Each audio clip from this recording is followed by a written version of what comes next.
Blessed day, mga ka-Sir Marbs. Nakalaro ko nga pala sa Santa Rosa ang isa sa pinakamagaling na high schooler sa kanila, si Miss Julian Bandojo. So masasabi ko sa naging laban namin, talaga namang satisfying. Sobrang galing kalaban sa long pips. Pero ganun pa man, ay talagang aking long pips ay talagang medyo nakalason. So tingnan natin ano nangyari. Nice chop block. Boom! Ano nangyari doon? Side spin, second ball.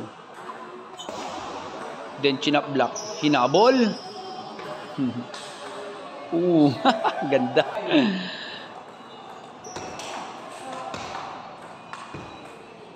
Awas.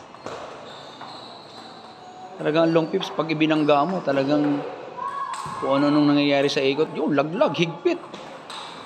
Grabe yun. Wow, nice loop. Side spin loop. Nice placing yun, Sir Marbs.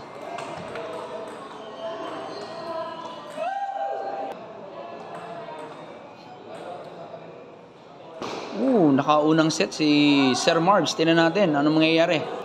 Second game. Wah, higpit naman nun. Nice backhand from Julian. Nice placing. Uli tayo doon.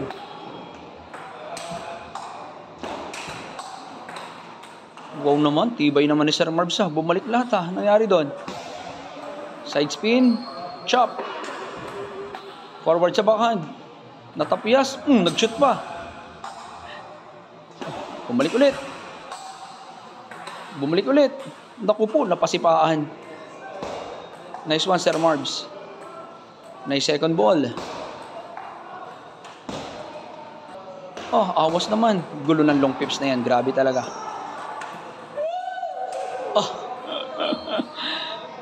Ano yun? Ba? Nabutan pa. Mukhang nakuha uli ni Sir Marbs ang second game. Tignan natin kung makakahabol pa. Wow, tibay naman nun. Nice backhand from Julian. Nice attempt ng attacking ng long pips. Laglag.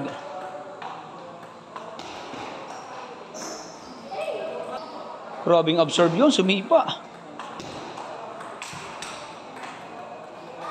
Wow, grabe namang tibay noon.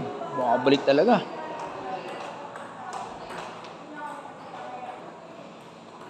Yan maganda kay Sir Marbs. May attacking. May chopping. Ganda naman ang pitik ng long pips na yon. Oh no, it's out. Mukhang match point na yon. Again, thank you so much, Miss Julian. Till next time. Maraming salamat. God bless.